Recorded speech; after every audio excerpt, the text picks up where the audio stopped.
welcome back to my YouTube channel. This is Madge, and for today's video we're going to talk about DOP tokens, guys. So it's still ongoing pa rin naman yung kanilang claiming ng tokens, guys. So kung nakapag-testnet kayo way back before at sumali kayo sa pre-sale nila way back before, you can still claim, but hurry up dahil it will be ending soon. Kaya malalaman nyo in this video until when ba kayo pwede makapag-claim, kasi iba is nagmamaya muna or parang later na lang dahil nga napakalaki talaga ng gas fee dahil naka-under Ethereum network si DOP. And yung iba kasi nag-aalanganin kung mataas ba yung magiging value ni DOP or hindi dahil nga sa nauna pa itong pag-claim bago yung pag-list nga sa mga exchanges, diba? So we will see. And then of course namigay rin sila ng NFT sa mga nakapagtapos ng road to mainnet nila, guys, and ang kanilang mainnet is still ongoing, and I think may mga updates sila regarding sa kanilang mainnet, guys, and mga kailangan gawin as well. So I think magkakaroon din na additional yan, guys. And kung kailan ba ang prediction nila na malilis si DOP at ang deadline of claiming as well. Kaya hurry up, guys. So yun ang pag-usapan in this video. Kaya huwag kayo mag-skip.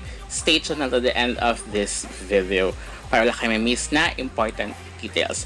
But before we jump into it, make sure you like this video, subscribe to my channel if you have not already, and ring that notification bell so you'll always be updated to my upcoming videos and off-the-clock episodes. So kung isa kayo sa mga hindi muna nag-claim dahil nag-start ang claiming way back March, so now is May, so it's been months at nakalimutan nyo na si DOP, guys, kasi nga napakatagal na, diba? Until now, hindi pa naman siya nililist at wala pang value, and nag-aalangan iba kung worth it nga ba kapag mag-claim ka, because nga sa laki na gas fee ng inyong what you call this, na inyong babayaran in this one. So first, kailangan nyo muna mag-connect ng inyong wallet. For me, i-import nyo yung kung MetaMask yung gamit nyo dito, i-import nyo yung MetaMask nyo sa OKX kasi mas mababa ang value ng gas fee ng OKX kesa sa directly ka MetaMask. So, of course, ayun nga, meron nga silang DOP token minting, and of course, I think tapos ata itong quarter 1 nila dito. Of course, ito nga yung testnet round nila. So, ngayon nga, it's claiming time, and ongoing na rin yung kanilang mainnet as of this moment. So ito yung mga eligible sa kanilang sa mga tokens. So nag-range dyan, at saka yung makukuha yung tokens na nakalagay dyan. So nagsisimula sa 400 plus up to 9,000 plus. I think yung mga naka 9,000 yun yung nag-pre-sale as well. And of course, kung sa testnet man is maraming silang invites, kasi nga minimum of 3 invites dyan, diba, bago ka makakuha ng DOP tokens or maging eligible ka sa kanilang DOP tokens. So kailangan din, as you can see, is a KYC verification to meet. I think hindi na ako nag-KYC if I'm not mistaken, or nag-KYC ako before, pero kasi meron, isa yun sa mga pinag-aanahan ngayon, kasi merong yung iba kasi is kapag nagko-connect siya, parang kailangan ng KYC, etc. etc. So ako, I'm using my laptop or desktop. Kadalasan daw lumalabas yung parang KYC kapag kinoconnect yung wallet kapag ito ay nasa phone. So I suggest, paminsan kasi nagkaka-problem din kapag sa laptop or desktop daw. So paminsan hindi siya nagko-connect, kaya iba kinoconnect nila through, ang ginagamit nila is mobile phone. Okay, pero try lang daw. So I think this time is smooth na dahil ito yung mga unang ano pa naman, claiming weeks, diba? So here, check natin yung iba, guys. Tsaka yung nag-earn sila pre-sale, malaki-laki rin naman yung yung value that time. So kapag kaya naman, kadalasan, guys, hindi naman lahat, but of course kadalasan kapag mas mataas sa pre-sale kapag lumabas, or kung hindi man, is we need to wait. Like nangyari kay kay Mavia, diba? So, yung lumabas siya, malaki naman din kasi under Ethereum naman siya. And naging worth it kasi parang iba nag-doubts din kay Mavia before dahil Ethereum network, tas ang laki nga talaga ng, as you can see, here is nasa 12.66, so may umabot daw ng kapag claim is nasa $15. O diba, napakalaki. So mga ganyan kasi is dahil mga kasi iba kapag once na malilist din ngayon, kailangan mo talaga makapag-claim agad kasi possible na bumaba yung value. Pero ngayon, dahil wala pa naman value siya, so okay lang din naman. So ako, dahil hindi mo ako sumali sa pre-sale nila, so sa testnet rewards lang, so at least may akong 561. So, di ba, hindi ako pinakamababa. So, I think okay naman din siya. Let's hope na, ayan, tumaas ulit, di ba? So, kaya so check nyo lang, guys. Kapag tumaas o bumaba yung gas fee, okay na sa akin siguro mga at least 10 to 11 or ganyan naman kadalasan. Hindi naman siya totally na sobrang bababa ng mga $2 or something like that pagdating kapag Ethereum network ang gaanihin, guys. So sa mga baguhan, so pag Ethereum network kadalasan mas okay na pag mga ganyan $8 siguro pinaka na yung baksak na yung 8, may mga 6 pa rin ako nakita kay Mavia pero sobrang tagal mag-claim na yun, siguro mga months na bago i-claim yung token. So I think ngayon mas mababa. And one of my tip din, kung kunyari huwag kayo sa mga exchanges like kunyari Binance, Bybit, kapag mag-ano kayo, mag-send kayo sa inyong MetaMask na wallet, mas okay kay C-Wallet kasi sobrang baba nung kanyang fee, gas fee here, or transfer fee. Unlike sa mga other, like even kay OKX, kahit pinakamababa na si OKX, pero kapag sinend nyo OKX to MetaMask wallet nyo, guys, is mataas pa rin. So, kay C-Wallet na, so pag i-compare nyo kung saan kayo makakamura, so mas okay na si C-Wallet kasi sobrang baba nung kanyang fee. I think, ayun, $2, something like that, tama ba ako? Yung fee nga parang nasa mga $2 lang to, guys. So, which is okay na okay sa akin, guys. Much, na siya. Ayan, diba? So, babawas na lang dito yung 2 kasi mayroon pa naman akong ETH sa aking Ethereum network.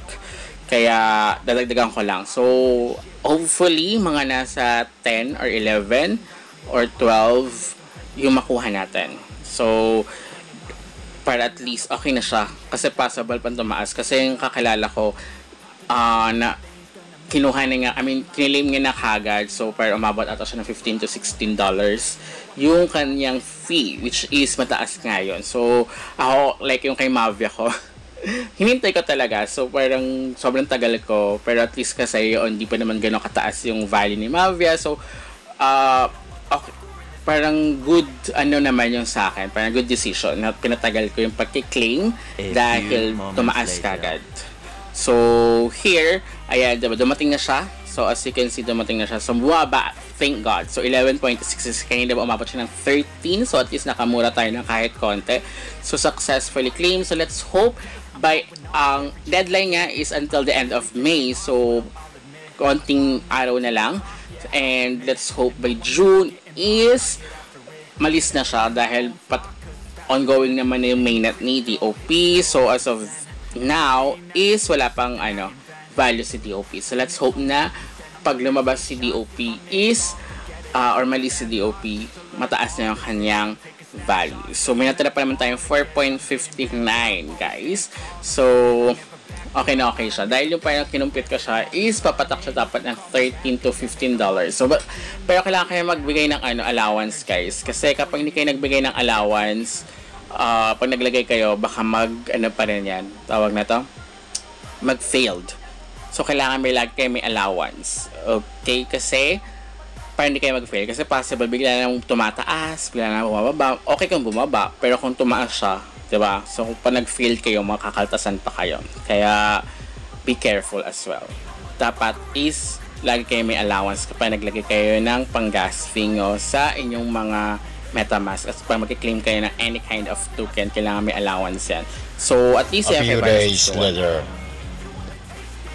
So yan, after a few days, lumabas na. Kung natapos nyo siya guys, I think tapos na to guys. So nung April 25 pa, sabi kasi nila magkakaroon din to ng value in the future. So dapat nakahabol kayo. So sayang, hindi ko siya na-post kagad due to ang dami ko ngang natabunan siya. So I forgot about this one. But of course, hinabol ko lang dahil nga sa DOP tokens, you can still claim until the end of May.